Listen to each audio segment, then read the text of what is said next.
میرا نام پیرزادہ عبدال مہجور ہے اور میں مہجور فاؤنڈیشن کا صدر بھی ہوں۔ مہجور فاؤنڈیشن اور کلچرل اکیڈمی کے باہمی اشتراک سے آج مہجور صاحب کی برسی کے سلسلے میں یہ تقریب منعقد ہوئی۔ آپ کا سوال تھا کہ اس میں لمبے عرصے کا گیپ ہوا، لیکن مجھے نہیں لگتا ہے کہ یہاں دیکھیں کیا حالات کیا ہے، یہاں پریورٹیز بدل گئیں۔ دراصل مطلب ایک دور تھا جب ہمارا اپنا لوکل کلچر اور کلچر سے متعلق فنکشنز ہوا کرتی تھی، ایک پریورٹی سی ان کو ملتی تھی،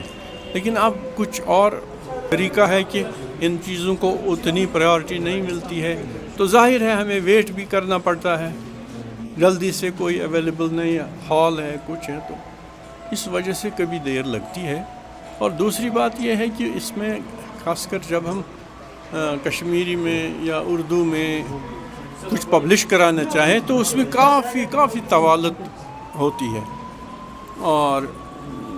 اس میں کمپیوٹر کمپوزنگ وغیرہ یہ سب چیزیں انوالو ہو کہ وہ لوگ بھی اتنے نہیں ہیں کہ وہ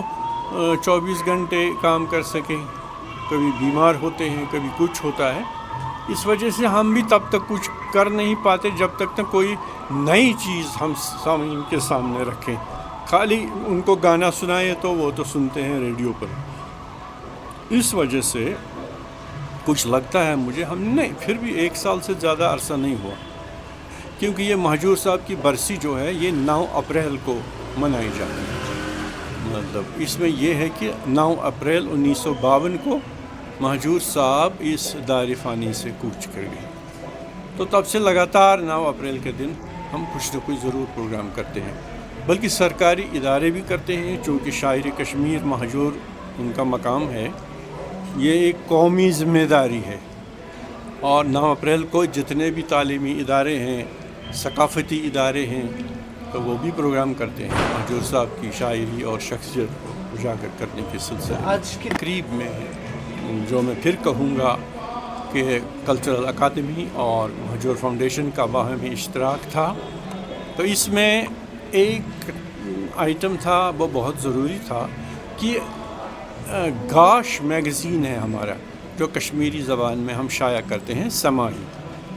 تو اس گاش میگزین کا جو تازہ شمارہ ہے اس کی آج رسمی رونمائی ہوئی۔ اچھا نہیں، اس کے بعد مہجور صاحب نے اردو میں ایک تصنیف تحریر کی تھی 1904 میں، 1904 میں اردو کی پہلی تصنیف ہے کسی کشمیری آتھر کی، تو اس کو ہم نے انگریزی میں ٹرانسلیشن کروا کے آج اس کو پرنٹ کر کے پبلش کر کے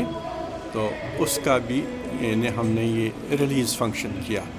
تو بڑی اچھی کتاب ہے کشمیر صوفیزم پر. تو it is a deep insight where the author has studied Sufism and its expanding influence on the society. تو اس کتاب کا نام ہے حیات رحیم, means biography of patron saint of Kashmir, Shah Abdul Rahim Qalandar Safapur. Thank you.